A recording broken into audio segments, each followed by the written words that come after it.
E aí, bebês, tudo bem com vocês? Mais uma vez, de novo, estamos aqui mais uma vez com mais um Direito no Quarto.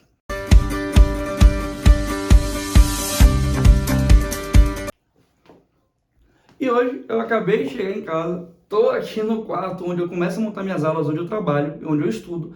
E hoje eu vou tratar com vocês porque eu acabei de chegar de uma aula do cursinho da Polícia Militar, lá do Exp. E eu tratei sobre um assunto interessante, que é o conflito aparente de normas. Olha só, dentro do conflito aparente de normas, nós vamos ter alguns princípios em que pese existir um conflito que é aparente, é um conflito que parece existir, mas não existe, a gente acaba aplicando esses princípios para poder ter uma noção de qual crime aquela pessoa cometeu. Para tanto, nós temos os seguintes princípios. Anota aqui comigo. O primeiro princípio é o princípio da subsidiariedade. O que quer dizer o princípio da subsidiariedade? Olha só, eu tenho um crime menos grave que ele só vai ser acionado, ele só vai ser aplicado quando o crime mais grave não ser configurado. Por exemplo, eu tenho o crime do artigo 147b de violência psicológica contra a mulher.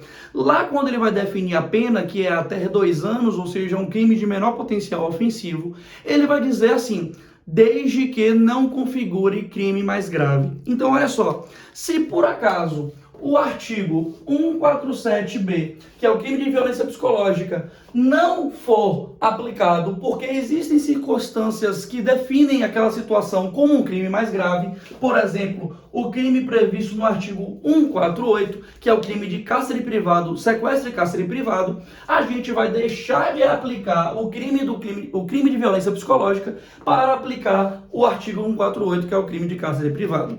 As pessoas, os doutrinadores, chamam isso de soldado de reserva. Por quê? Porque se não tiver um crime maior, a gente vai aplicar um crime menor, que é o soldado reserva. Por isso, subsidiariedade, ok? Vamos então comigo para o segundo princípio. Anota aí. É o princípio da especialidade. Olha só, a conduta parece ser um crime, mas na verdade aquela conduta tem condições específicas, tão condições especiais, que eu vou aplicar um crime especial, um crime específico para aquela conduta. Por exemplo, se eu atirar em alguém, eu cometo o crime de homicídio. Artigo 121 do Código Penal, matar alguém. Agora perceba, se a pessoa que matou outra foi a mãe em estado puerperal que matou seu filho no momento ou logo após o parto, vai ser condição de matar alguém, mas com condições especiais do artigo 123. Que vai tratar do crime de infanticídio. Nesse caso, como o crime de infanticídio tem condições de especialidade, eu afasto o crime de homicídio. Esse é o nosso segundo princípio. Eu tenho mais um, então anota aí. O crime maior absolve o crime menor. Por isso que esse princípio também é chamado de princípio da absorção. Vou te dar um exemplo.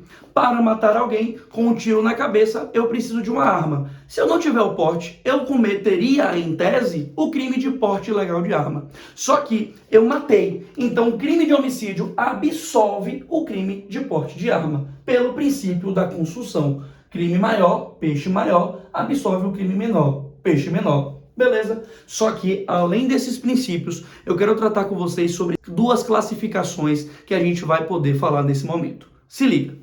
Olha só, eu tenho o crime progressivo e eu tenho uma progressão criminosa. Presta atenção. Para alguém cometer algum crime, ele precisa cometer, em regra, com dolo.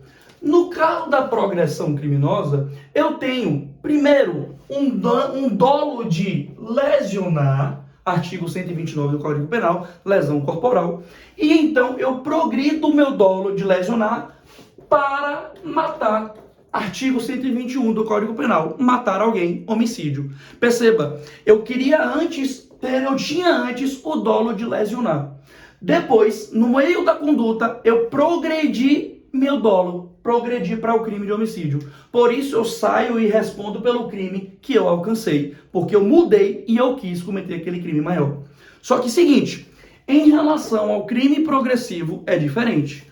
O crime progressivo é, olha só, galera, para eu matar alguém, eu preciso lesionar aquela pessoa? Óbvio, preciso. Então entenda, o artigo 129, o crime de lesão corporal, a conduta de lesionar alguém, é uma conduta que é necessária para alcançar o artigo 121 do Código Penal, que é o crime de homicídio. Para matar alguém, eu preciso lesionar. Por isso que é um crime progressivo. Eu passo por um crime menor para alcançar o crime maior que eu pretendia.